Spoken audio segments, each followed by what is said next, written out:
The next point is mass. पुढचा मुद्दा आहे मास, म्हणजे त्याला आपण वस्तुमान असं म्हणतो. The amount of matter present in a substance is called a mass. म्हणजे पदार्थामधील द्रव्यसंचयाला त्या पदार्थाचे वस्तुमान असे म्हणतात. Matter has a natural tendency to resist a change in its state which is called inertia. प्रत्येक द्रव्याचा आपली जी नैसर्गिक स्थिती आहे ती नैसर्गिक स्थिती बदलण्यासाठी विरोध करण्याची प्रवृत्ती असते. यालाच आपण जडत्व म्हणजे इनर्शिया असं म्हणतो. Mass is the qualitative measure of the inertia of an object. वस्तुमान हे या वस्तूच्या जडत्वाचे क्वालिटेटिव्ह मेजर म्हणजे गुणात्मक माप आहे. The larger the mass the greater is the inertia.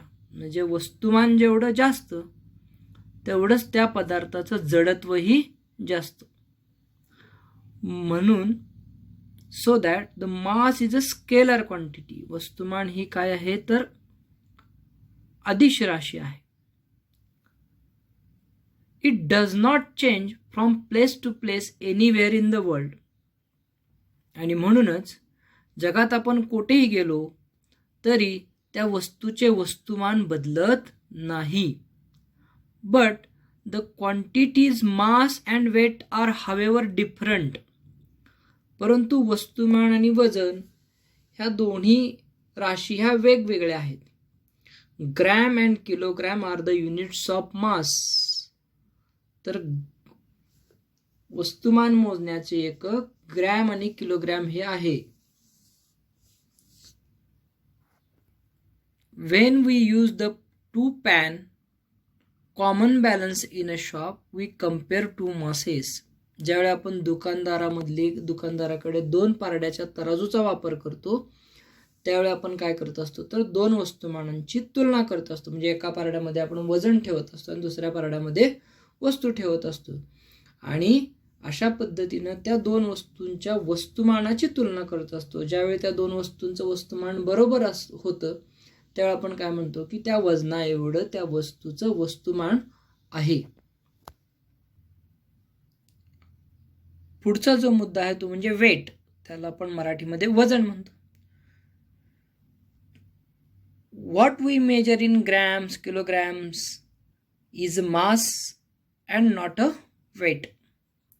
ज्या वस्तू आपण ग्रॅम किलोग्रॅम मोजतो ते त्याचे वजन नसून त्याचं वस्तुमान असतं. The gravitational force that acts on this mass is called its weight.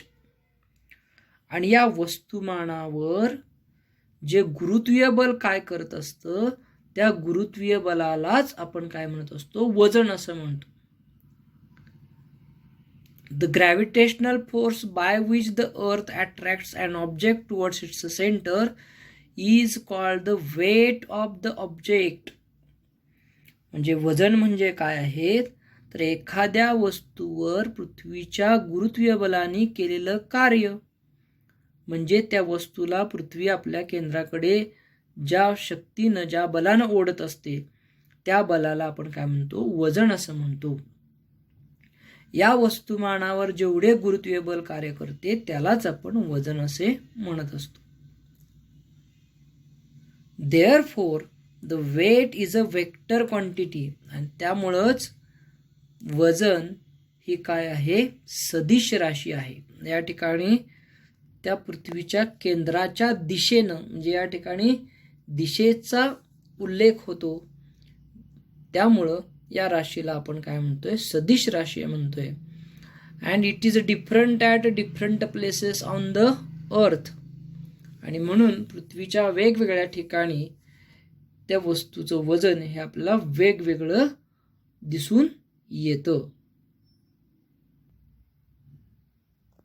Use your brain power. जरा डोके चालवा.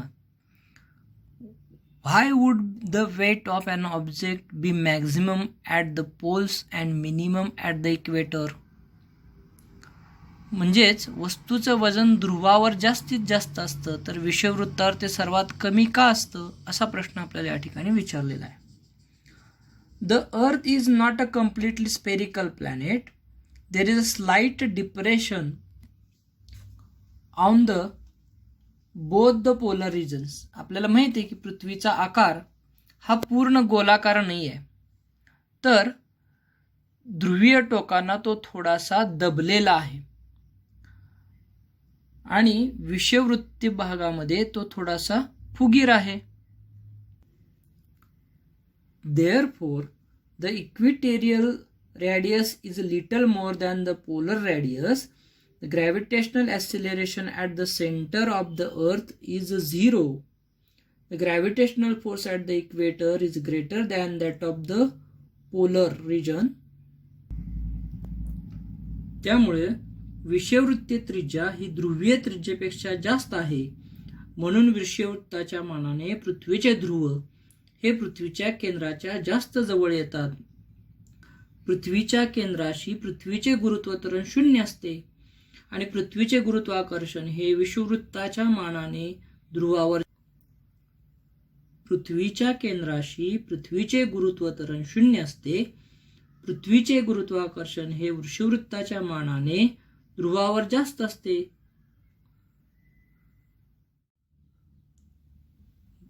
The gravitational force at the equator is greater than that of the poles. Therefore, here weight is 0. On the other hand, the objects weight more on the poles. Therefore, weight of an object be a maximum at the poles and minimum at the equator. पृथ्वीचे गुरुत्वाकर्षण हे विषुववृत्ताच्या मानाने ध्रुवावर जास्त असते, म्हणून इथे वजन 0 असते. त्यामुळे वस्तूचे वजन ध्रुवावर सर्वात जास्त भरते आणि विषुववृत्तावर सर्वात कमी भरते. Second question is why is the weight of an object at high altitude less than its weight at the sea level. दुसरा जो प्रश्न आहे तो म्हणजे वस्तूचे वजन उंच जागेवर समुद्र सपाटीपेक्षा कमी का राहील. Answer is the weight will be less at the place where the gravitational force is less. As the object rises to higher altitude, it is moving away from the center of the earth. The gravitational force at the higher altitude will be lesser as compared to that of the sea level. Therefore, the weight of an object at higher altitude is less than its weight at the sea level. म्हणजे ज्या ठिकाणी गुरुत्वीय बल कमी असतं त्या ठिकाणी वजन हे कमी भरत असतं. जसं जसं एखादी वस्तू आपण उंचावर नेऊ तसं तसं त्या पृथ्वीच्या मध्य केंद्रापासून ते अंतर वाढत जातं, दूर जाते ती वस्तू. आणि उंचावरचे गुरुत्वीय बळ हे समुद्र सपाटीवरच्या गुरुत्वीय बळापेक्षा कमी असतं आणि त्यामुळं उंचावरच्या वस्तूचे वजन हे समुद्र सपाटीवरच्या वस्तूच्या वजनापेक्षा कमी भरताना आपल्याला दिसून येतं. Will it be possible to use one and the same unit to measure the physical quantities such as mass, weight, distance, velocity, temperature? म्हणजे वस्तुमान असेल, वजन असेल, अंतर असेल, वेग असेल, तापमान असेल, या सर्व राशी मोजण्यासाठी एकाच एककाचा वापर करता येईल का? तर तसं आपल्याला करता येणार नाही. Because in everyday affairs we measure many different physical quantities. As those physical quantities are different from each other, a specific unit is used to measure each quantity. Therefore, the different units are used while measuring the different quantities. तर दैनंदिन व्यवहारामध्ये या वेगवेगळ्या भौतिक राशी मोजमाप करण्यासाठी या भौतिक राशी ह्या एकमेकांपासून भिन्न आहेत आणि त्यामुळं या प्रत्येक राशीचं मोजमाप करण्यासाठी आपल्याला विशिष्ट एककाचा वापर करावा लागतो आणि म्हणून त्यानुसार आपल्याला वेगवेगळी एककही त्या ठिकाणी वापरावी लागतात. स्टँडर्डाइज्ड मेजरमेंट, प्रमाणित मापन. Here we can do some activities for understanding the standardization of measurement. या ठिकाणी प्रमाणित मापनाचा अभ्यास करण्यासाठी काही कृती आपल्याला करावी लागते. First activity, take a ball of string, let one student from the class measure 4 hand spans of the string and cut it there. Let each of the other students in the class cut 4 hand spans of the string too. Now hold all the pieces together by one end. Are they all of the same length? तर या कृतीमध्ये आपल्याला काय करायचं आहे की एक सुतळीचा bundle घ्यायचा आहे आणि त्या बंडलमधले आपल्या वर्गातल्या एका मुलाला बोलून त्याच्या एका हाताच्या मापा एवढं काय करायचं आहे, त्याला सुतळी कापायला सांगायची आहे. आता वेगवेगळ्या विद्यार्थ्यांना बोलून प्रत्येकाला आपल्या एका हाताच्या मापा एवढी सुतळी कापायला सांगायची आहे. त्यानंतर त्या सर्व सुतळ्याचं एक टोक जुळवून त्या सुतळ्या आपण बघायच्या आहेत की त्या प्रत्येक सुतळीचं माप सारखं आहे का. We can see that the length of all the pieces is not a same length. म्हणजे या ठिकाणी आपल्याला असं दिसून येतं की या प्रत्येक सुतळीच्या तुकड्याची लांबी ही समान नाही आहे. का समान नाही आहे? Why the length is not same? Because the length of hands of every student is a different.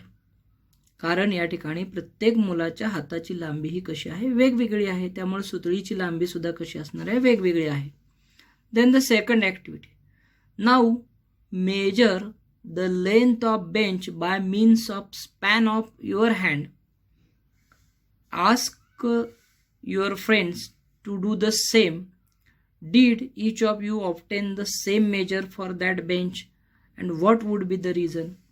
आता दुसऱ्या कृतीमध्ये आपल्याला काय करायचं आहे की विद्यार्थी ज्या बेंचवर बसलेले आहेत त्या विद्यार्थ्याला आपल्या बेंचच्या लांबी त्याच्या हाताच्या इताने मोजायला सांगायची आहे आणि प्रत्येक विद्यार्थ्याला त्याच बेंचची लांबी मोजायला सांगायची आहे आणि प्रत्येकाचं अंतर सारखं येईल का बघायचं आहे. तर आपल्याला विद्यार्थी मित्रांनो असं दिसून येतं या ठिकाणी प्रत्येक विद्यार्थ्याचं माप काही सारखं येताना आपल्याला दिसत नाही.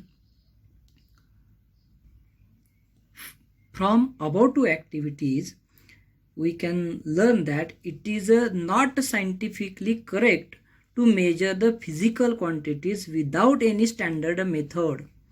Hence, to keep uniformity of measurement, a standardized measurement methods have to be followed. आणि या वरील दोन कृतींमधून आपल्याला असं लक्षात येतं की या भौतिक राशींचं मापन करण्यासाठी हे शास्त्रीयदृष्ट्या बरोबर नव्हतं. वरच्या ज्या दोन कृती आहेत त्या शास्त्रीयदृष्ट्या बरोबर नव्हत्या, त्या चुकीच्या होत्या आणि यासाठी आपल्याला या मापनासाठी प्रमाणित मापाची आवश्यकता असते आणि प्रमाणित एकके वापरून केलेले मापन हे अचूक असते. For accurate and standard measurement every physical quantity is measured in a standard and specific unit. आणि अचूक मापन करताना निरनिराळ्या राशींचे मोजमाप त्या राशीसाठी सुनिश्चित केलेल्या एककामध्येच करायचं असतं. For example, the length is always measured in a unit of metre. उदाहरणार्थ, लांबी मोजण्यासाठी आपण मीटर या एककाचाच वापर केला पाहिजे.